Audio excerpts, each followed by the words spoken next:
Hi everybody. I'll wait until I see that someone is here. It's Lunchtime Live. It's kind of chilly out here. We had a lot of rain yesterday, and today it's not supposed to rain, but it looks like it might. Hi Lisa. Just waiting for a few more people before we begin to talk turkey. I am kind of over by the weather station because I wanted you guys to get the panorama. Because the bird that we're talking about today, you'll often see in these big open spaces. Hi Myra. Okay, maybe I'll just get started. Today we are talking turkey about vultures, okay? So, turkey vulture's scientific name is Cathartus ara, and you'll never guess what that means. It means cleansing breeze. Now, when you think of a scavenger, dead thing eating bird, you're not really thinking cleansing breeze, but I think it's because they reduce the spread of disease, and because of that, it is kind of making a breeze a little more clean for the rest of us.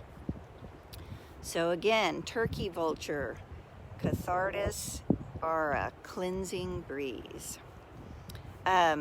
They're also called buzzards, and buzzards is a British name for some hawks. Although New World vultures are more closely related to storks than they are other raptors, which surprised me. Hi, Anne.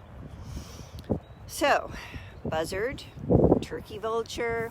Why do you think they're called named after a turkey? It's because they have this red, wrinkly, turkey-like face. So vultures are in all, they are in every continent except Australia and Antarctica, which I was surprised that they weren't in Australia. Anyway, there's 28 different species of vultures in the world, and they are common to open areas, which is kind of why I chose this. I would have liked to have gone down by the South McCoy Trail. I see them down there quite often, and also Border Field, but I have to hang out here where there's good reception.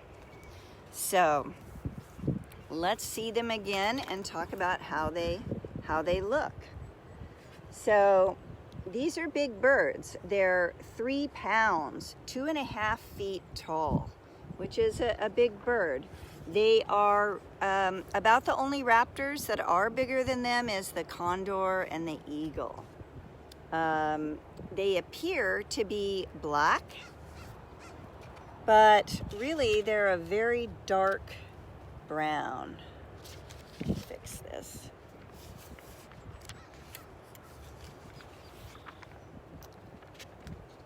So, they have long, broad wings with these long kind of fingers, okay? And the coloring is lighter here. So it gives kind of a two-toned look. And their wings, they have about a 6 feet wingspan. And when they fly, this picture only shows it a little bit, but they hold their wings higher than their head, which gives it kind of a V shape. Hi, Jose. So their tails, you'll notice, are extending past their feet. And their feet are interesting because I don't have a picture of their feet, but their talons are blunt, So they're not like raptors. They can't pick things up with their talons. Their feet look more like chicken feet. And again, their head is kind of like a turkey. It's featherless and red. And the beak has this pale color and a sharp hook. So, hi Lisa. As far as behavior goes, they're kind of majestic to watch soaring, although they're kind of unsteady. They have very few wing beats. Hi Shirley, and Phil.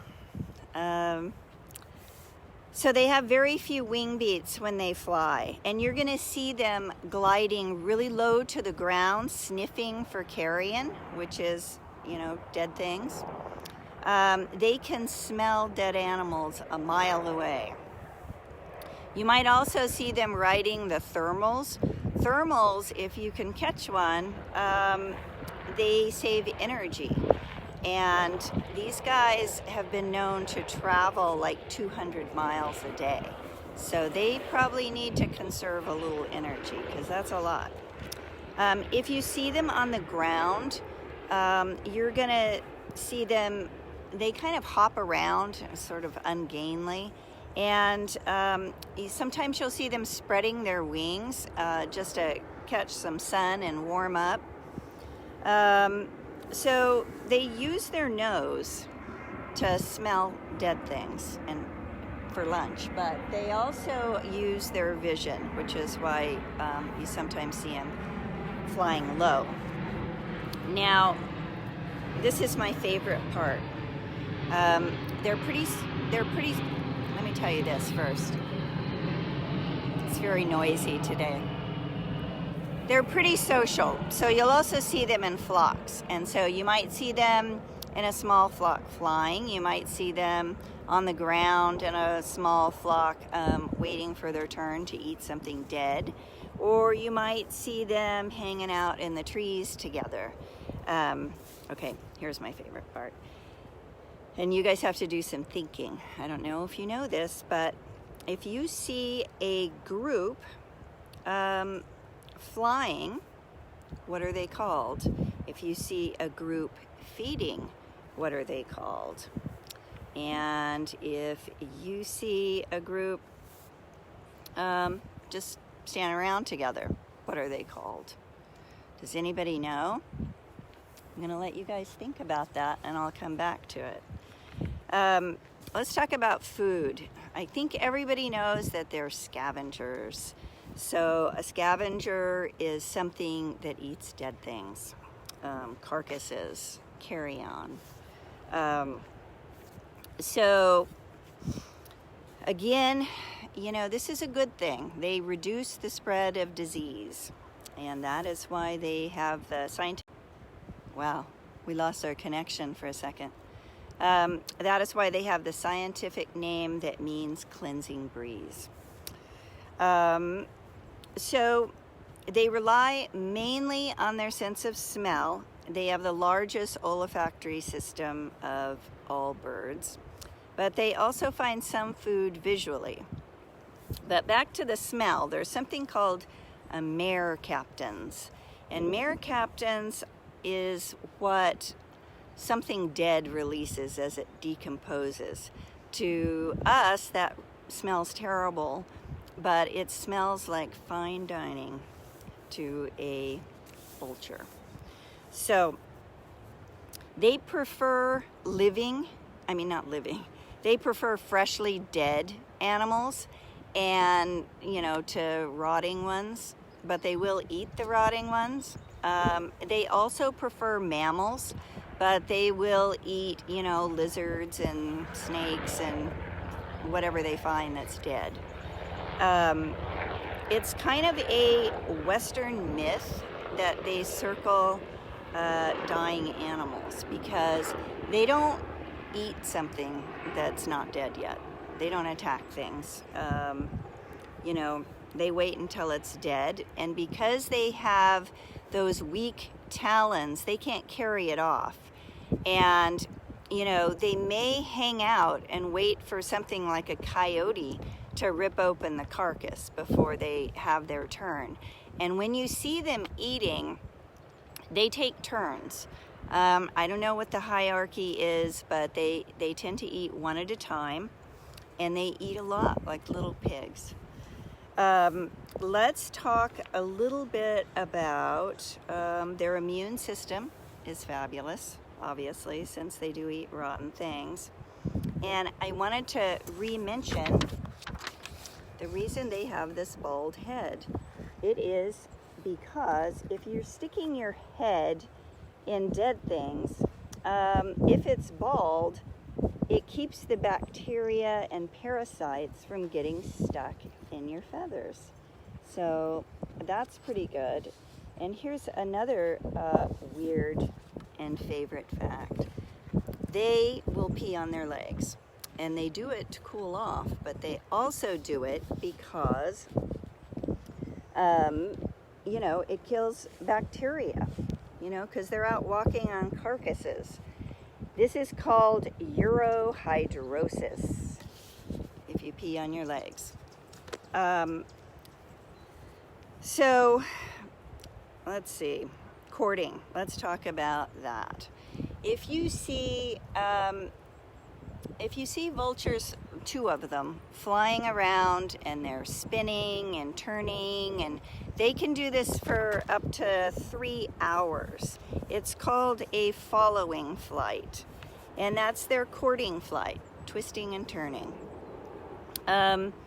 Nests, they build in isolated places. Like, you've probably never seen a buzzard nest, and one reason is that isolation, but the other reason is that they don't really build a nest.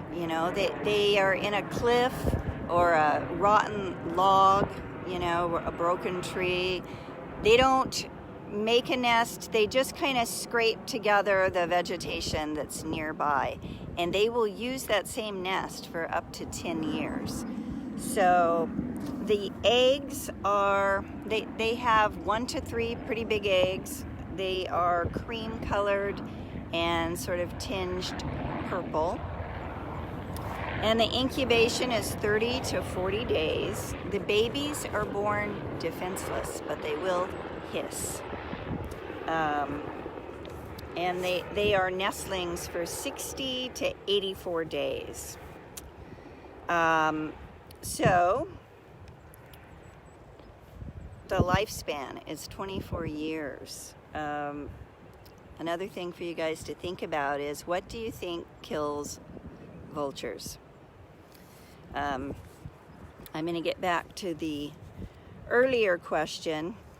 A group of vultures is called a committee. And a group, a whole flock flying, is called a kettle. And a group feeding is called a wake. So it seems like they should hang out with crows, the murder of crows, and a wake of vultures. So here's some weird facts about them. They lack voice boxes. So I mentioned that the babies will hiss. That's what the grown-ups do. Hiss and kind of make grunting noises. My favorite is this one. They vomit when they feel threatened. And they do that because it's gross and frightens off predators, but also because it sort of lightens their load. And like I mentioned, they eat like pigs. So if they feel threatened, they want to be able to, fly. And so they do that. It makes them take off faster. And crime scientists, they are studying vultures because they want to understand how they are able to find dead things. That's kind of a sad fact. And here's a good one. They have their own holiday. And it is September 1st. That is International Vulture Awareness Day. And to get back to that last question, They live to be 24, but if they die, it is usually because since they eat dead things, they come upon a lot of things that have been poisoned. And so the poison in turn kills them. Just like when you poison mice, then the owls eat the mouse and then the owls die. So poison is not a good thing. And so once again, just to reiterate, here is this little cutie, and there he is soaring like in the Western movies. You can tell it's a vulture because of those fingers, I think, and that V shape. And again, a group is called a committee, a flock of flying is a kettle, and a group feeding, hanging out together, feeding, is a wake. Okay, that's all I've got on vultures today. I don't know if anyone has any questions. I haven't seen any. Hi Dan, hi Stephanie. If you have any questions, type them in, and since we have such a lag, I won't see them now, but we'll see them and try to answer them later. So that's it for today. I hope you liked learning about vultures. They're a good one. Okay, see you guys next week. Next week, I promise that I am going to show you something live. And I think I mentioned that last time, and then I couldn't find what I was looking for.